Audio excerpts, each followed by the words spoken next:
Ahan mamagtada miriyalgi mingshay topsinera sige mai kairigi mayam bikasi NBS nei kong nona taram nokshari. Mayang yama fondo kudol tamjena bagi damakta ya itam bakhairi bawari asigi. Shatru ka kuntare shuba sharuga da poduna lakshari. Hogsi mayam punna mukta minrashi. Numit asigi numidangi tengje laglaba matam. Ai pari amadi manayro ahumado.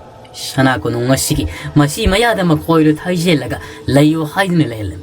Lai pari makoida odudi sauning man loirabani leibak amagi ningtho mampham masida lagli hairaga leirabasida makoina karisu thagolon bebar unna tongana kama pina lehendabuda chana ko nunga sigi masi kanasu thoina sangadaba mafum amadani makoibu layo haiduna leiribasi manairo anina lai pari ga makoma ku chingadu noibiri konunga sida mioi khara amasu hangalanda chatlaga lei manaya mana iningtho Aikoi masimaki nungaijadi asumna sum mamangi matamda kulsing landarakpasida thengnarakpura tawrakpura ni ningthaw nakoi gi kulsing aduda su aina laklaga ningthaw ga lambana kibada nakoi khangliba natra asumna thawolon bebar yaudabasi amati yaukithimani adubu inaisa khangba tabani khasiklaga makoi ningthaw oire mapamu mari panbasi mari aina tarai sungsoi soina maithiba piba ngamlagani mahak hek maithiba piba ngambaga Makoy sana ko nung amadi manayroy kulpombasi ay gikada tamlagadamani.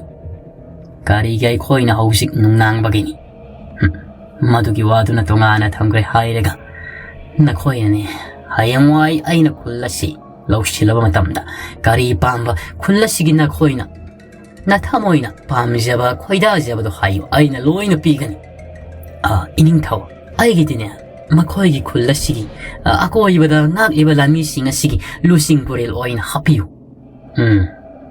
nangi nadu lairido ato hai makoy kul ani subo oin landara kiba nagi ni kari pami ining thau ai ya pamba hairagadi mapamu mari panba ning thau sigi masha lairam labadi maki mashanupi ai ngona thabiu ai mahaki mashanupi do laurega nunghai ne laisigi sana ko nungsida ha ha ha Kodong siya sinang mek te lok silak pini na ha. Aduga, hay, tontang ba? Nang napama na kari. Ay napamba hay ragadi makoy kulla sige. Ay nasum kan mada. Kang deda, ay kan pa mama kang deda. Kalu wag koding magpumpam da pa mi makoy kulla sige di. Aduna, hayeng way ining tao nang amlaba kahanda. Oy hay ba tumatang nanay ay na oy seragi. Adudi, ay na minay oy na layo hay ba di ko laygadro. Ining thawi ya thangni ining thawi thongsalni punsiya si kem khrabadu ining thawi ya thangak shagani to adu oirabadi phari da tonta nahangane ai ga dumak loina duna lairasi nang apa ma posak adusu amad laitra apa mangak ta hairi haibanina ai gi thawal tawraga nahak adumak lairasi ko maduna ai gi laibak phabani di ining thaw asumna makoy wanga meraga lairingaida sana ko nungo siri ahuba konjel amada lauraki bagi makol taki makoy singwang ngam tu sabchep lepi kanano laurak liba sibo haiduna masilda su sonari hausik da laukri bado kanagi konjel nati mapamu mari pali baning thawadu ki konjel lai pari ge masada tu khangsung sung ama poi konjel adu daban ining thaw hasiki konjel adu di ai khoi yamna ki sana ko nungo sidi ki thora sira hoi Ipama da papang da bataw nuni. Kanana kay daw siya rin ni haibagi. Nakoy ginamang da lairiwa isi kanamali. Ining tao. Nanay na karigo makarakak hanggat siyagi waraw bigano. Mamangi matamdi nanay si. Karigo makarakajik posak ama uba matamda. Posak ado gimanung handyan na kangbang ambagi. Ima na puglak patigi. Ado mag isada mayaya mariyaw siya. Haha. Isa na tagalabadi kasin ko ya yawi haibitro nang nahairiwa siba. Nati ining tao. Aina kangsya pa makaglairi. Makoy kullasigi ako yodasu aina dumang iyang siya pa ta. Karino, kullasida arot pa amati lairi. Arot pa ito na maram oy daga hingsaba sing na makoy kullasida da landa ba siyang ngamang kita ba oy naman. Aduga, mabango mari pali ba ning tawa si ining taw lai topi na ko. Ngasay ba di ngasay oy kray ining taw na laksya kray hay babu hayang di karigumba pambaya madi makoy sijin narakani. Mari pali baning tausi arai ba maninati koyungi matik mayay kaya su sisinabang ang mamida sumali ha nang na ay gi hayeng wai fawa tawgal tawraga laimi na si hayri badudi sinangi henjan na kajik tawda kanjan yasiga oirabadi ay ka ontok na sanaro idorida Nati ningthau. Nanay hairibasi thasabiyo. Nibigumna pungpada pakatchaba nachadi. Asumna hairingaida amukasu hauna laurakpagi khonjel taki. Makhol adu tabada. Hantakti lai paridu phuk hawali. Nakhoi asida leiram. Ai amukta thuklagi yinglukhigi. Iningthau aikoisu inajaraki. Nakhoi mafum asida lenguna leiram. Thoraki. Maana lairiba mafum adudagi haifet lai thuklagi yengbada. Makhoi ningthau asigi saura mayai ka jaosida anga mathau amadi ato mioi singi phamam langa du sulairiban. Ningthau gi phambala du ingan uribani. Ningthau gi phambala du da. Mapang mari panba leibak asigi khulakpa natragana ningthau oiriba mahagado. Phambal mamang adu leple hairega. Mapang mari adu tingthokle hairega. Makhul lonare hairega. Makhul animakna. Kutum tashilaga kutum mani du sugainari hairega. Mami chinu shalaga karigumba matauraga leiribado lai parina uri. Aduga handakti mapang mari paliba. Walakpa natraga ningthau si. Masak kusu kumela si iman manadi. Hek yengbada. Adyamasu hairap sangbugum tawi. Ngauro ka ngauradar nga saydi yamna pazakibani. Lai pari munning sali. Inak naknabadi oidabanina. Mafam sidagi khajikti laptop ka jawd oibanina. Nakshina udrabanina may kahina siyang mangamdrawasu. Kusuma uli de kang. Lai pari mamay lay silak manayro singi manakta sangay. Makoy na lairibani haida na tawriba si musi ngan ba. Mafam sigip mataya mada. Tanan mapi kayado. Liklay patra amada. Manung na pazalaga tamli hairaga. Musi ngali. Lai parina inaisha nakhoi sekshin na laigedabani. Karigumba madi makhoi ningthau si oirakadori. Ai nai tontang nahan haibadu sumgadori. Makhoi gi khulakpasi masada karigumba madi loinaraba mali. Kusu kumengi iwan oli. Adu masi pumnamak aikhoina nongan fawbadi ngaiba tabani. Hai nongali hayaba kanda aikoi laibak sang yeng patabani. Aigisu angam ipangal fudoktuna maga samo yong yagani. Kaidaw nung dana koina ning hanaba yadi. Aibu na koina punging tawad bigadabani. Punging hantanaba wahayamata aigi fangna na koina hayrakan. Pagani do ining taw. Asyum na makoy singway kulla sige sanako nung masige masiyamada wata tokta sintaw duna layami. Kalamarom duna mukam dawriba numidangi matam ahing tengzelaklaba matam masida. Loy na magprok na kok na tumnakri singthak aduda kungkut kaya hutlabada mayoy amata mamit dikap thok na lainadi adubo iyam na ngaklibadi makoy na tumli hibliba singa sige singkhongda karigumba musin ba pareng kaya na makul samnaraga sali tabal sungmudu mangairi koy na sumakut samnari mayrasu amati yaudi Madu pum makhang khidrabani ko singdol adu de lairi makhoi di kongkut aduda kana khangdana ba udana mani haina tumna khrabani na amukshu tan thana ina ikoi na uru lairaga saliba makhoi si kana no karinu hek hairu raga su taibang mi su man magum taw taibang mi di nataba ta sing hairaga di makhoi si singa sigi singkhongda chakta aduna laiba khoyum lai fattaba ngakten Laimu muri ngakten makus samne hairiga tabal songbugumna wangkrang wangna pareng sana chal matamasida pukaw khulapi angaw wido mahaksu nakal namada lairambadagi karong namaki manaktagi thairiga setkibadagi nungaitna uirom lairam magna karigum na solping na murum sonmagi makul tarakpada pukaw khulapi warak adu lairambadagi parap torakli ure Singmangi tiela dada musin mu wangtrang wang bakayana tabal songmum tawraga lairibada mahakti angawini akibaga pokpanati parap sensil fatabalaimu mayamadugi marakta makubaka pudana ya nokta maksu yoksil kariba thokadriba kariba oigadriba koyum lai fatabakayana birakliba sakhina asina ahing sabaki matam lantarak Nongalamdagi pungja pung aniga tasila kamatamasida. Maniya daw mamisingakli. Mamisingak kamatamda kang ningning singai. Ngarang mahak na mateng pangwina bagidamagta set kining kibad. Manayro inipa kara hawdok lami nipa aniyo. Tabra. Tumtin tabra. Tabra ni hinoy bo. Kulak ba. Agalo. Matam si tingkregani. Nongalamdagi pungja siyok silakli. Yeng no to la tia thak ta tha thawan misa kaya gi khongset asi yeng bada loina mak thanglabani nong lam da gi hoksi yam drabada pung ahum adwai muk taram lagani ai khoi mafam asi thadoktuna chalasi khula pi de gi su aina ngarang aya ba lawraban atai sina khula singak selaga le horasani khula pa kadai no khoi na set kaduri basiba aina mi tong ta simuni ngarang da aina kai hai ki bagi mama ida pa aina no pa mana mak thajal madudagi ni pa amadu mam sing khula pa hawlo matam si thing kragani makhoi yom prabab hawalaga singthola de lepli hairiga purial khulla de mani ni yengo matamda masai aing supadagi jagoi khuthek tambagumna kori koina laimu singna lairibado mani ne het mi chanaruri madu ube masasi to khyau shonki khanguduna maki mathabak mayai mamangi matamda ibado pakhang magi mayik makoina naptuna lairiba mafamado siksik lawrakpagum taw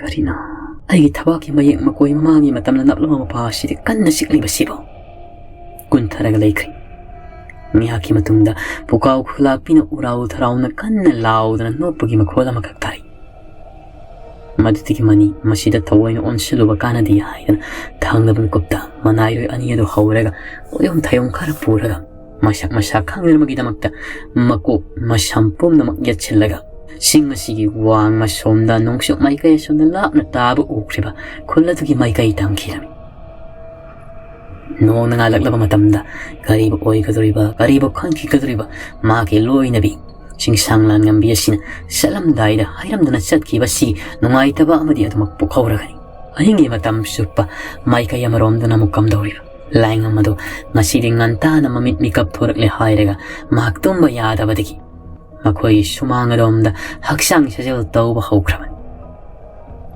humang tana maki mamit asidasu mayamba mani yamadi masal nupi mayom yeduga tatana uri tatana ningsingli asado haksang sajal tawna thekpu longbu tawna mak masal nupi amadi mayamba anyasigi mating pangningba kayana yomi masasida matamasida khangauduna laingam gi napada kanaguma nipagi khonsel manba makakna thongaladom digi lakau ko kibam khola makaktai laingam sablepi angana mangan fudorakri mamni ba tawri banin nongalam dai oirabasu mamai tu lithul thongaladom di ure murang na ba makak makhoi gi thongal gi kunthong seidu gi mathakta tongduna lepaga leiriba kanana ni masiba masi lai di lai aingonda bu laknari oni ne tawribasi lainga masada lai te nama oirabasu akiba mata pokri masadu fana parapap tolai oi masi lengra dumak lepu kunthong seida tonglibado nang lai ni haibisu khangi ai si kanano khangdaba sara laina mudo khangani ada laingam hau thadana sinsere man konthong se mapadu hek yawba khangau nek se mang kibani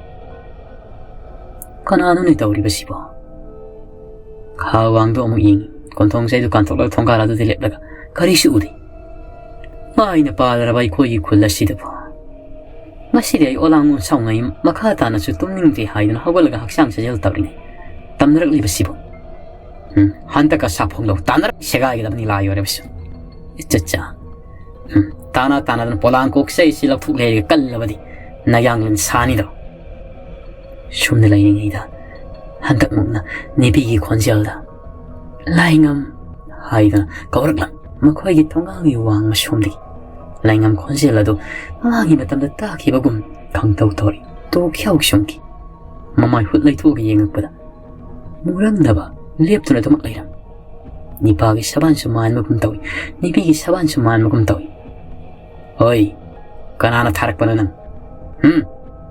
mina tilai na haiba khangi nang naibo langnari basi karino siningbro ai si kanano khangbra nang laingam kutum no kanna takre makut ye thangdo kutum madu dai magi matik meyai sungi tawrei tamasi de khangauduna laingam haiduna anirak suna kawrei khonselado tabada laingam makut na matik meyai sungna amodu gi mai kai tamna thenge haidana taw mata madu da chaple khri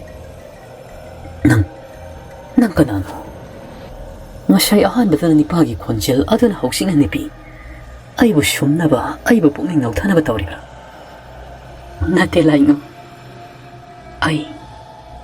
ai tharminglani kari laingam tung adom da khongbam hali Tharmingla nati nang Tharmingla nati Tharmingla dina hana tamya thel khol da sikrabani nang Tharmingla nati kanana lango langai lawraga nang ai gina ta Tharmingla sadana laglibana laingam pantha batawtana makoi konthong se mathak thanglibga phat lawna sel wang thangal kan tharage haina amukashu laingam taha khina amukta tapthako aina bukyange khangangi haina lakpa nate aina laklibasi nangi nungsibani yomlaba aigi thawaisi aigi karigum paudum khara piramgi haina lakpa kari singba ayo asingba ayo aibu lawnam lawthak tawnaba tawban ai khoigi khulla sidana hakna karamna sikraba thawaina ngasanga ngamniba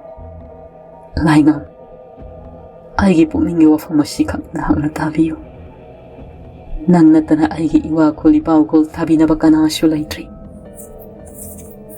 amambagi tanja lawre hairaga nangi nanakta lakpa natrabadi aina nangi manglanda si kaidongba ngamtri aduga saka unana wari sanabasu aidi ngamtri laingam nangbudi aina wana gaijakhibani laingamsu masidi singla boi khandana konthong sedung hapjenkri aduga nangna Tharmingla singda singiba tarabadi aina wahang amag khangki wahang senangna pakhom piyo mamangi matamda aina kari maramgi namak tamya thel khol thadokdana thabung kaya mangkiba thabung kaya tamya thel khol da halkhidaba hayo tumina amuk lai murangna bada ha nang Tharmingla asing manati haiba khangi aigi Tharmingla adudi matam maduda aibo halaktabada wana aigi maika yeng khangjakibani tamna murangna badun hairi laingam khangi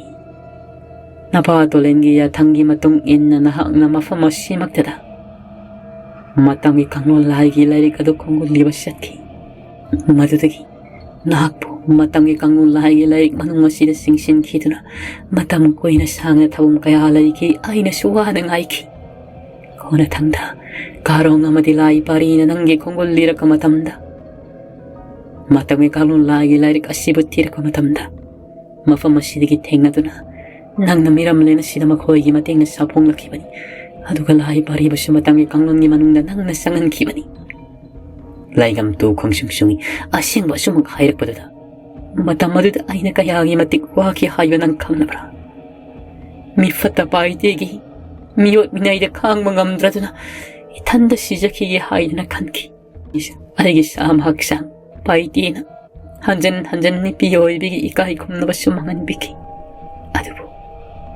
adubu nangi lakpa faubani nangi sakam adudang uraga ai sijakrabasu sijagi khanna wana ngaikibani nangi sakam uraba thabung kayagi matungda aigi awaba pomnamak koki nangna ai hingingbagi mahaw makak bibiki adu khakta sunatna paitibo nangna mangak thadatlaga hatki raibak thibana karong amadi hingsa yai tammagumlaba saw sanglaba amana nangba singkhada phungki hausikti ay madu pumnamak thawai mirelama oirabanina khangli emit magna matamatuda ukidaba tarabasu haidana Tharmingla du kap laingam nga sigi sibu mangla taibang gyan men tadri mama idu amuksu pohop thajali asing mangangta hairakpadu masada singnaba thoina leitri konthong sedu kantok le haiga Tharmingla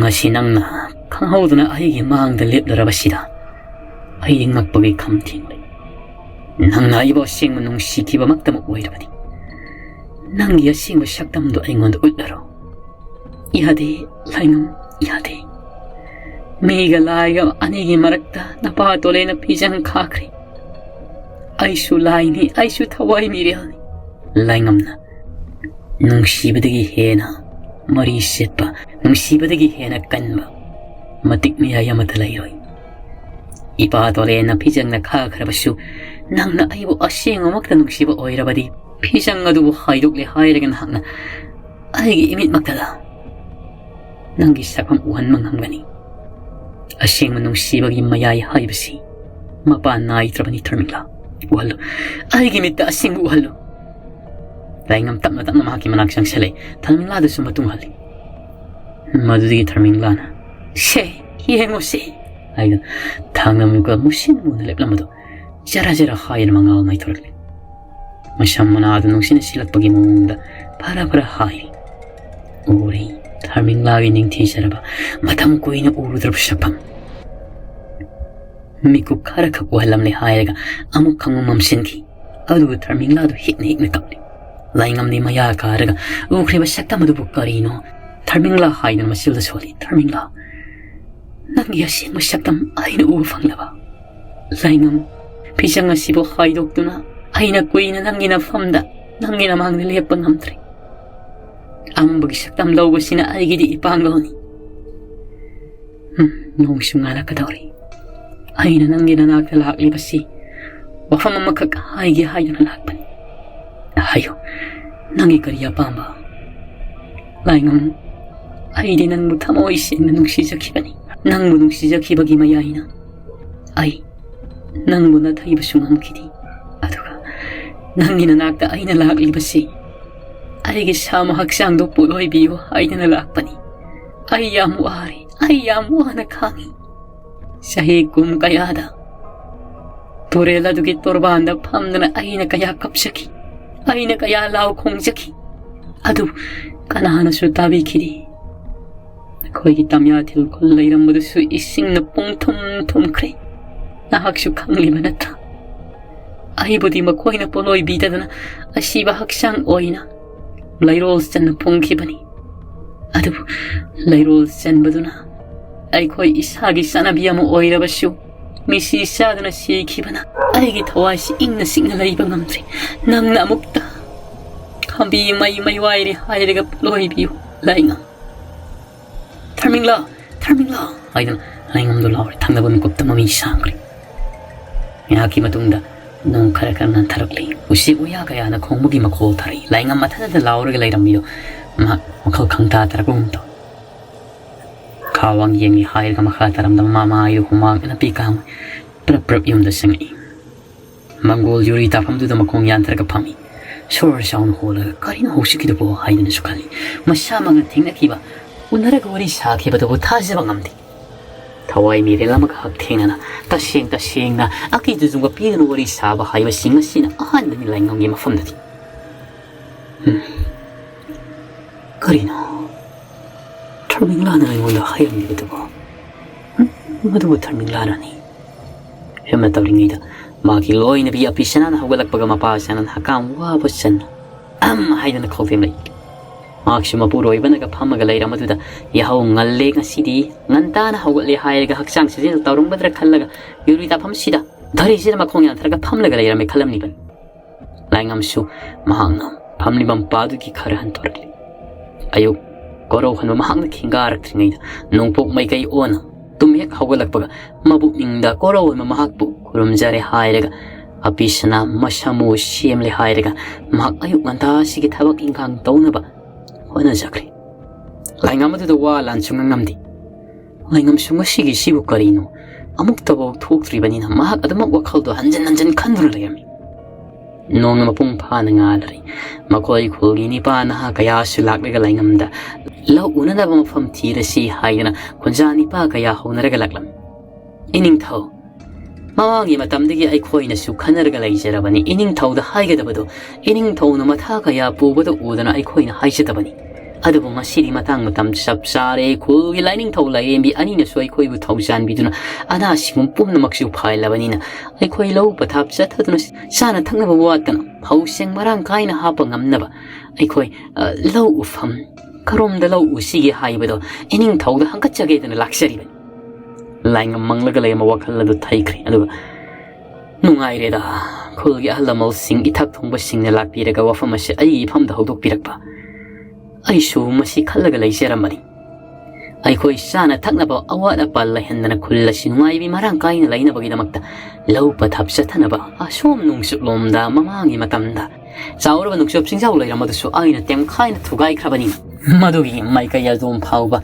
ꯈꯨꯜꯒꯤ ꯃꯅꯤꯡ ꯑꯁꯤꯗꯅ ꯆꯤꯡ ꯑꯗꯨꯒꯤ ꯆꯤꯡꯈꯣꯡ ꯐꯥꯎꯕ ꯁꯥꯡꯅ ꯑꯩꯈꯣꯏ ꯂꯧꯐꯝ ꯎꯕ ꯌꯥꯔꯒꯅꯤ ꯃꯗꯨ ꯅꯠꯇꯅ ꯈꯥꯗ ꯌꯦꯡꯂꯨꯔꯣ ꯑꯋꯥꯡꯗ ꯌꯦꯡꯂꯨꯔꯣ ꯅꯥꯇꯩ ꯆꯥꯕ ꯑꯃꯠꯇ ꯍꯦꯛ ꯑꯣꯏꯔꯣꯏꯗꯧꯔꯤ ꯑꯁꯨꯝꯅ ꯇꯧꯔꯁꯤꯗꯅ ꯑꯗꯨꯗꯤ ꯏꯅꯤꯡꯊꯧ ꯑꯩꯈꯣꯏ ꯆꯠꯂꯒ hong salaga yeng mo sido iningtaw. Mang taro salasi. Nalayngam sukuday matik amayali hayraga lafom yeng mo salam. Mahaki wakal sida di magsiyudun laikri. Tarming lan han makayda amukta mahaki mafam da su asyum uwan kidraga. Mamang mahada marak tu uwan badunatan. Masidi hekta maghagting na masak pau uwan na. Sapong laglam na baduda mahagdi laytapong kangdri.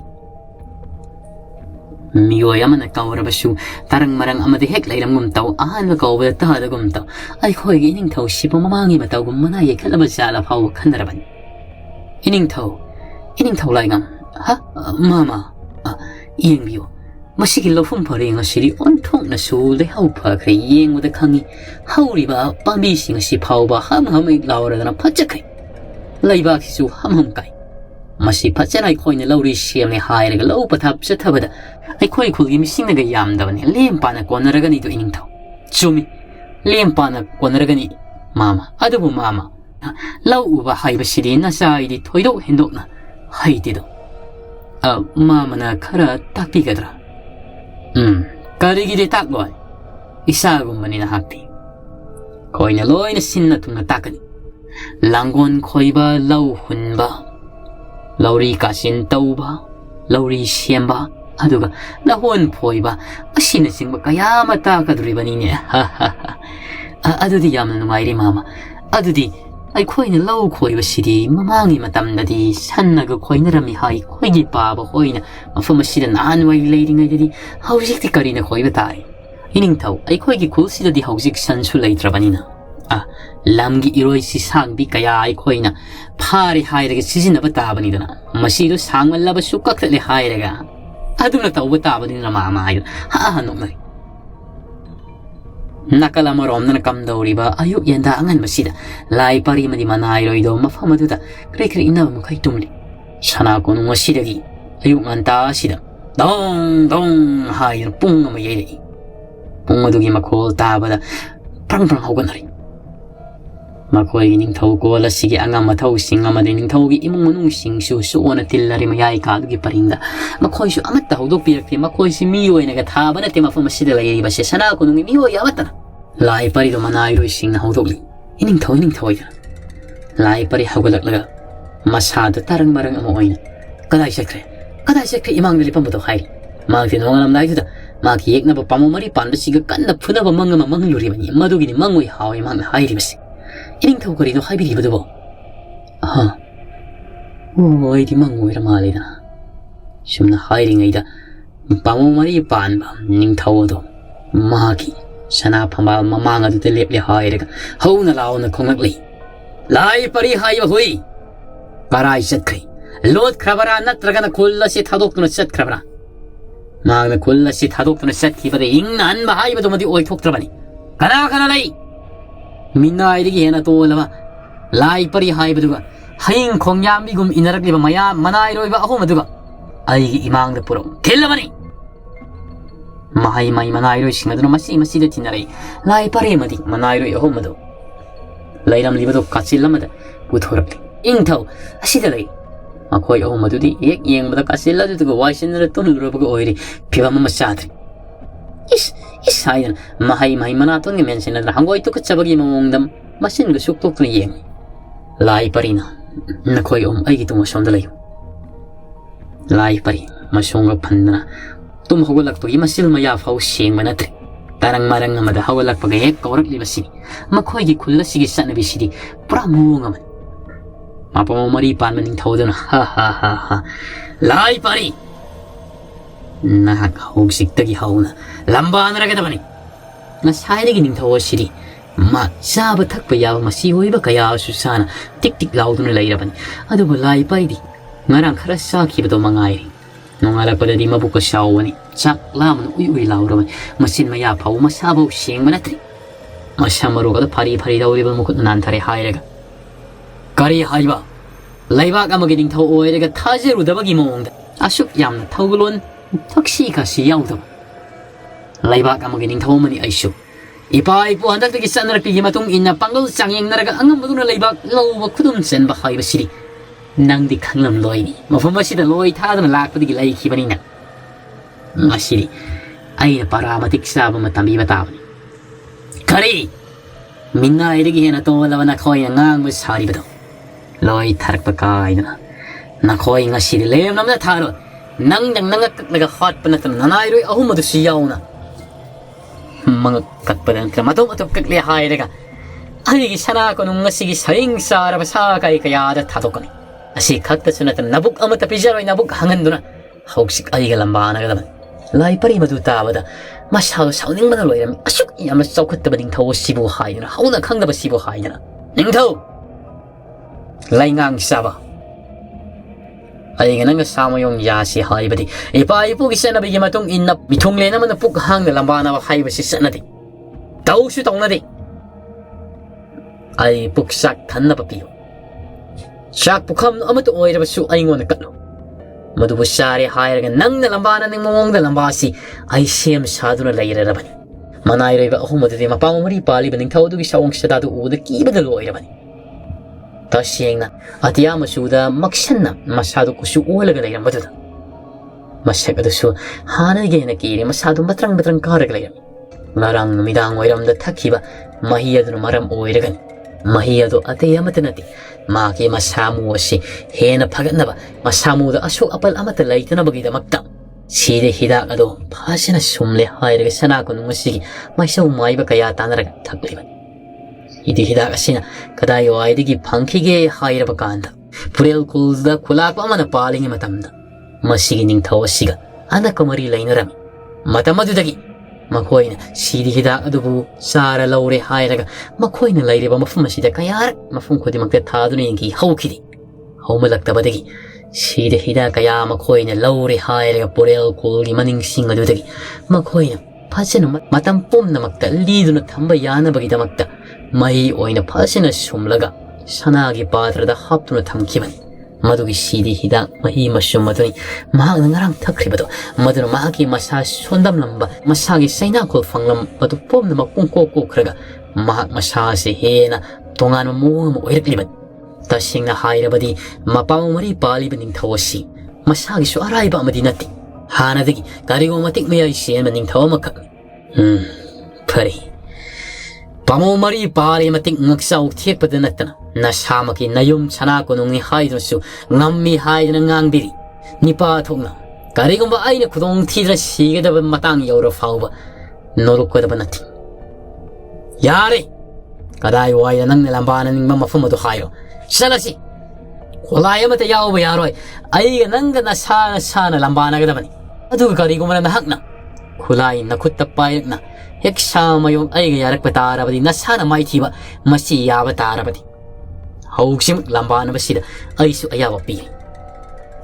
Lengang siya ba yari ay matumag yari.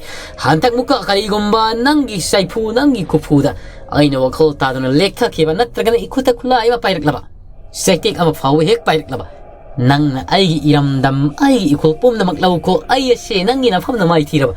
Nanggi na kalimina ay ba ni hayo na lawraman. Aduga karigomba. Lan pamasida.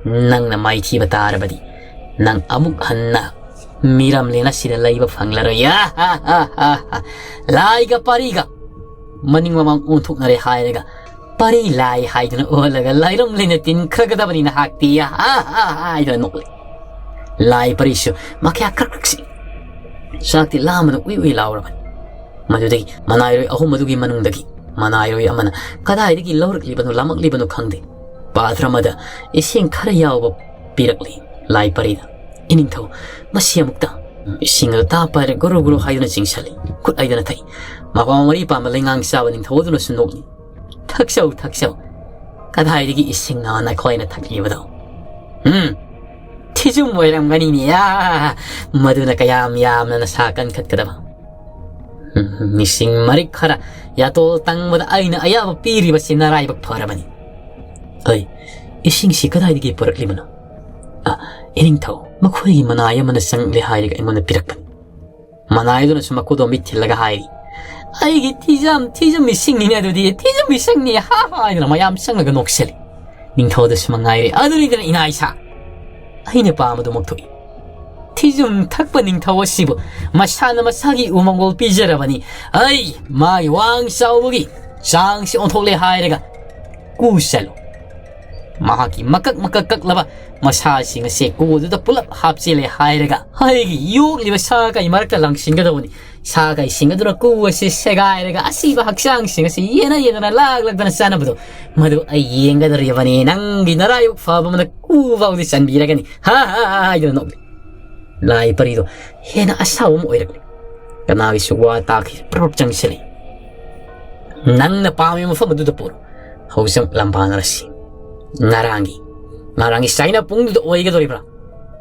nate aigi tong ila inaisa nakoi kana mate yawrak payaroi aigi tong ila lai parido matung ilai mak masada khajik khoktak tisai manayoi amate hek yawrak ti mioi amate yawrak ti makoi ni khaktani wang shawro ma paung mari palbeng sabu malabaduna mamang thana du mak sakat khri lai parina iba sige tong dagi shawng saban kaya sui manam da thambal sat pa haibun sakrama kaktana tini ahum nini amana ngaksam dagi tarak pa lengjum mapa oirapna ama aduga manangan mayai sapsana aduga makwang dagi karak kakalaga ma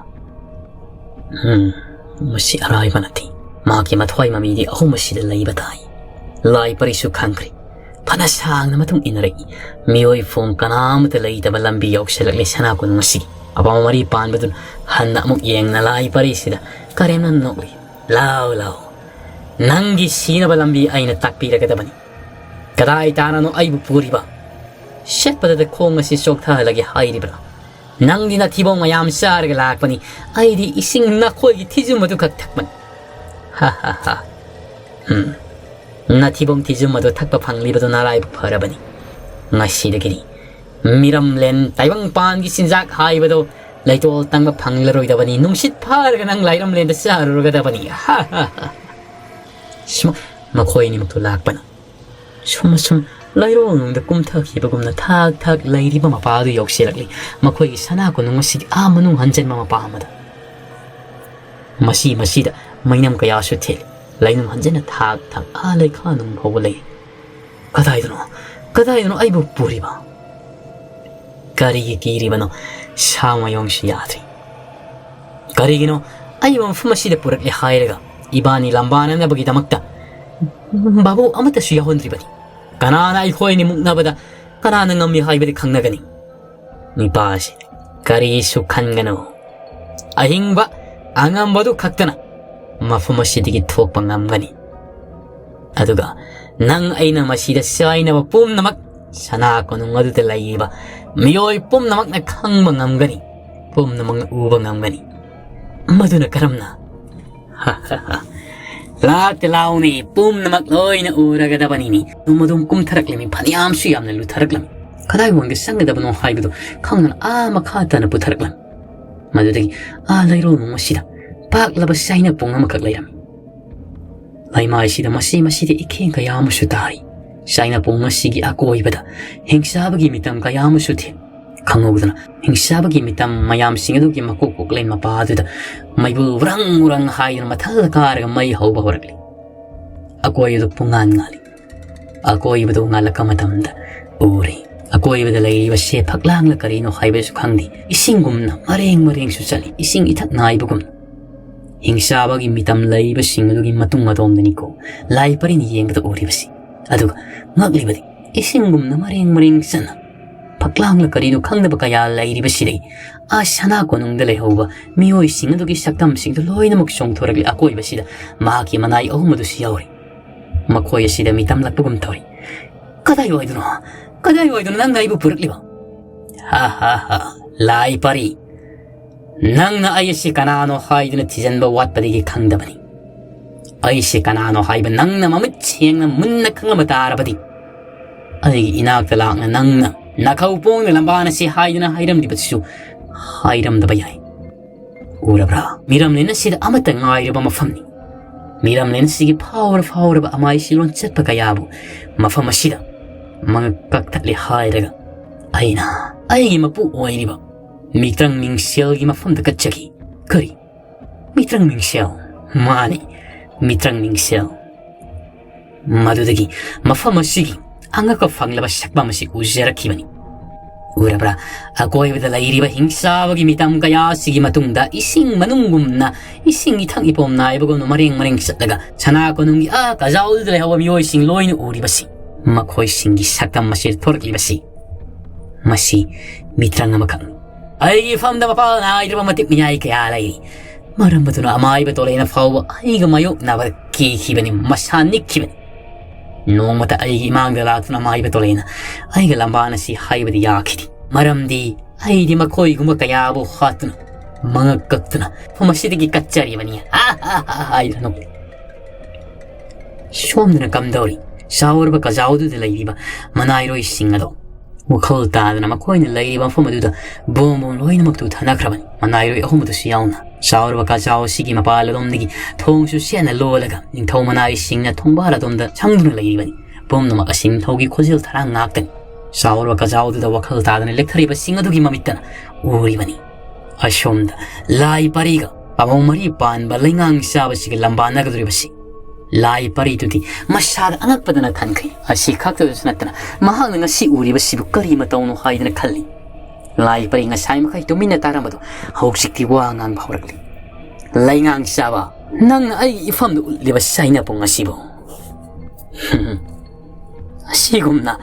asigumna tamchiraba saina pong aduga saite kom laba na pahangal yaudrba nang amaga tamthiraba mafam asida saina bari oina agi thabakni nang na mitrang kaya phanglarabashu nang su aise kanano khanglam loi mamangi matamdagi nang aise kanano haidana khanglam matarabadi ambana bagi mahutta ang na nasana na khongthong na aigi khongya de kachagabani na sagi lam na sagi ning thawlu bado adu tawdrabani kanana su kan mangamlaroi haidana nokli tamu mari panba ning thawdudi makhakra praksikli hairiga lai parigi mai kai tamna changsilak khodak asida makhoi ni du lamba na ba horaklam lai parina khangdabagi wani masigi lengang saba hairiba ning thawasidi asam ning thawmanati saron suron kayadagi punsiyaktuna lairaklamani siba naidraba miyoy makhang mafamashida haibadi singoi khullasi lairiba miyamasisu magi taloi singda celebrate kiyana pokhiba anambana masama shungaktani masipum na makasi manairoi singaduna khangdabagi rakarigira lai parida mamut sengna mamangi matamda khangkiri adubu lai parigi mapangal asiga haidrobadi laingang sabagi pangal asigani lambana bayaroi lai paridi adele hori adubu karibu oigaduriba karibu thokaduriba lai parigi maraiba mafamassidagi adum loi higadoribra